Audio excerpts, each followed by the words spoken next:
when they first got to the United States from Canada in 2020. They needed money. They wanted fame. They wanted to be able to tell their story in their terms. Everything Tom Bower has said about Harry and Meghan seems to have matched what happened later, and now he is making another major claim. He believes Harry and Meghan are facing their biggest crisis yet, and here are 15 reasons why he says their time at the top could be coming to an end. When Harry and Meghan were making plans to leave the royal family, they believed Hollywood would welcome them with massive contracts and endless opportunities. They expected huge streaming deals, major sponsorships, and enough income to support the luxury lifestyle they wanted. Finished. Right. The Netflix series is over. There's no great podcast. They don't generate any money. And I don't see where she is going from here. I think she has a major problem. In Harry's crisis, completely of their own making, is they have no major projects, no major money earners. And so they're more desperate than ever. And I think that they don't know what to do other than to try and come back to Britain and rebuild themselves as some sort of members of the royal family. That confidence played a huge part in their decision to walk away from royal duties. But things did not unfold the way they expected. The same business deals they believed would secure their future slowly began falling apart. Their Netflix partnership eventually came to an end after the company decided not to continue the agreement, following projects that reportedly did not deliver the results many expected. After Netflix, they looked to Spotify for another big opportunity. However, that partnership also ended after one season and just 12 episodes. Soon after, they faced heavy public criticism, with some commentators even calling them grifters. They are so broke financially, the couple are a laughingstock in Montecito. A really good example of how financially challenged they are.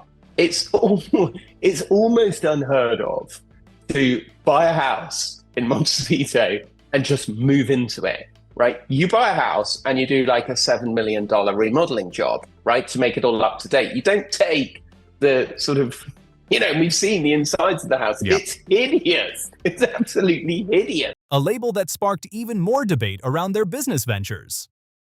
According to Tom Bower, Harry and Meghan have reached a difficult point in Hollywood because, in his view, they have struggled to create enough original projects while also carrying expectations that were simply too high. At the same time, Harry recently lost a legal case involving the publishers of the Daily Mail, reportedly leaving him responsible for significant legal costs. Meanwhile, another challenge is growing. The next Invictus Games are only about a year away, and reports claim some sponsors have stepped back while funding remains a concern. On top of that, maintaining their Montecito mansion, security, and overall lifestyle reportedly costs millions of dollars every single year. To resurrection, be the royal family, somehow find a way in which they could monetize themselves through being accepted again in Britain. But of course, they're not apologizing. They have no contrition for the terrible things they've done over the last 5 years. According to these reports, the money coming in today is no longer close to matching those expenses. Many of the large contracts that once made headlines have ended, leaving them with more limited income from occasional speaking appearances and selected endorsement opportunities. Tom Bower also claims the financial pressure has become so intense that Harry and Meghan may be looking for ways to rebuild connections with the United Kingdom. However, he argues that any meaningful reconciliation would remain unlikely unless both sides can move beyond the disagreements that have built up over the years. Archewell Foundation has been declared delinquent by the state of California, meaning it is not in good standing as a charity and not permitted to engage in activities like raising and spending money, pretty much all you would expect a charitable fund to do. It is understood that the Archewell Foundation did not pay the necessary fees correctly and was unaware of the issue until the delinquency notice was issued. The Archewell Foundation originally received plenty of positive attention, but later faced growing questions about finances and transparency. Some supporters reportedly became concerned because they wanted more detailed information about how funds were being used. Around the same time that some sponsors reportedly stepped away from the Invictus Games, others also appeared to lose confidence in Archewell. I think it's the royal family versus the Sussexes. And today, the royal family won. But in the end, of course, you can easily say nobody's won, because this battle in public is a catastrophe for the royal family. And that has been hugely damaging. Bauer believes this became another setback during Harry and Meghan's post-royal journey. In his opinion, the foundation gradually became more focused on its public image than on creating lasting impact, and he argues that this affected its credibility. According to Tom Bauer, Harry's public influence has continued to weaken. He stepped away from Sentebale following reported disagreements with its leadership, while the Invictus Games, still viewed as his biggest public project, has also faced ongoing financial and organizational challenges. Sponsors are no longer lining up the way they once did. Bauer believes the continued headlines and controversy surrounding Harry have made some donors and business partners much more cautious. The problem is that they betrayed. They actually, in the end, ignored the agreement that they settled on, because allegedly they were going to California for privacy and to leave the royal family. They've done the exact opposite. But I think part of the problem has been the weakness of the king. He should never have agreed for their children to get royal titles after the Queen's death. And he should have stripped them of their titles and actually made a declaration that they're no longer representatives or members of the royal family. Rather than backing projects connected to him, many organizations are reportedly choosing different opportunities instead. Harry reportedly believed that leaving the royal family would not permanently close the door to returning one day. But according to Tom Bauer, that possibility has become far more difficult after years of public disagreements, tensions involving Meghan and Prince William, and the release of Harry's memoir, which discussed deeply personal family issues. I think the king right now, his best bet would be to distance himself completely, make it clear to Harry that the Sussexes are not welcome at all in Britain for a very, very long time. Bauer argues that the strain built over several years has become so significant that repairing those relationships now appears extremely difficult. Harry and Meghan said they wanted privacy when they moved to California, yet they continued using their royal connections while also criticizing the institution publicly. Bauer believes this conflicted with the spirit of the agreement made when they stepped away from royal duties, arguing they continued benefiting from the public attention surrounding the royal family. My feeling is that the king might be slightly sympathetic, but it'll be stopped by William and Camilla. The one thing they don't want is Harry and Meghan parading together in Britain. As a result, Bauer says resentment has continued to grow, making any future reconciliation even more challenging. After leaving the royal family, Harry and Meghan often attracted major headlines whenever Buckingham Palace responded to their claims.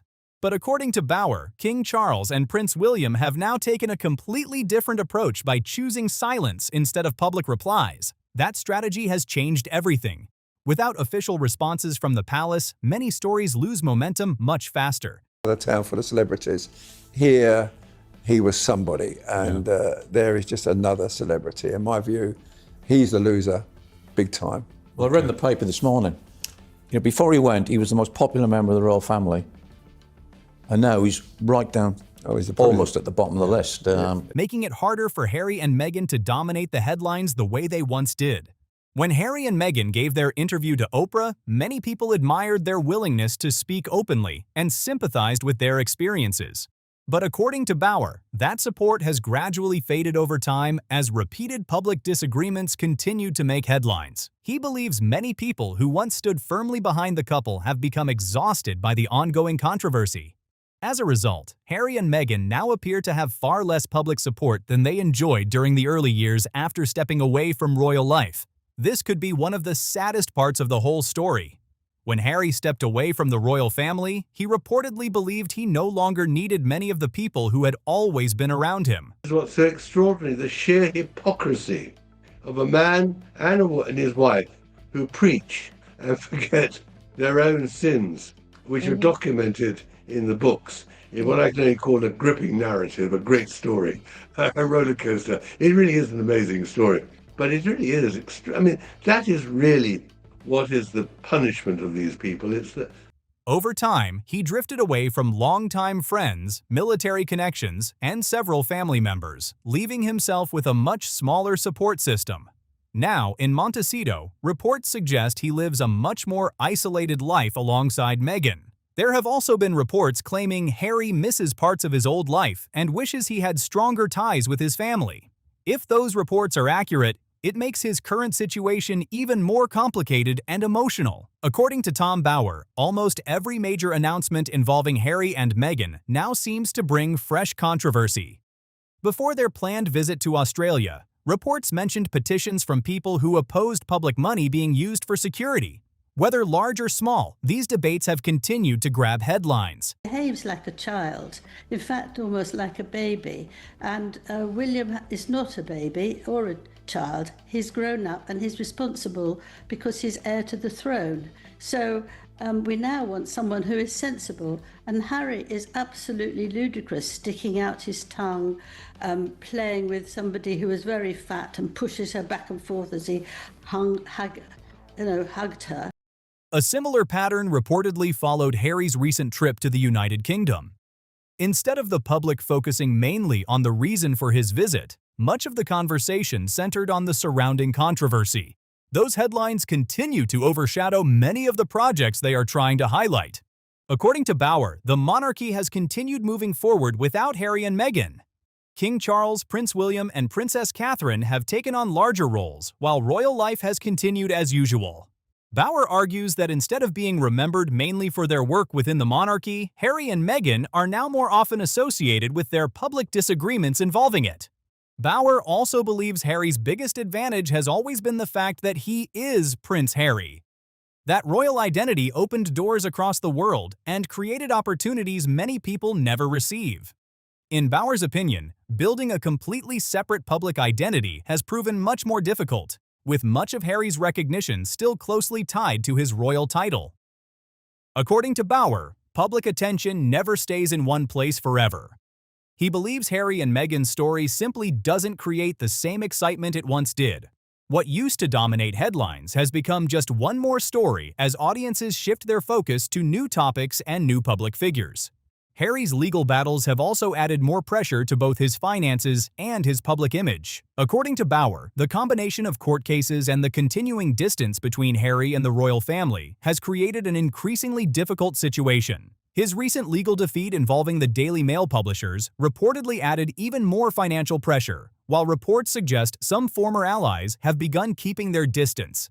According to Tom Bower, many people in Hollywood and among the general public have grown tired of hearing the same arguments repeated after the Oprah interview, Spare, and the media battles that followed.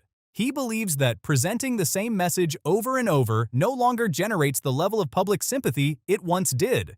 Bower argues that companies have also become far more careful about entering new partnerships because they see too much ongoing controversy surrounding the couple. In his view, the approach that once attracted huge attention no longer delivers the same results, and public interest has cooled considerably.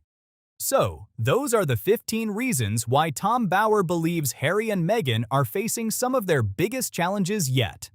Which reason surprised you the most? And do you agree with Bower's opinions, or do you see things differently?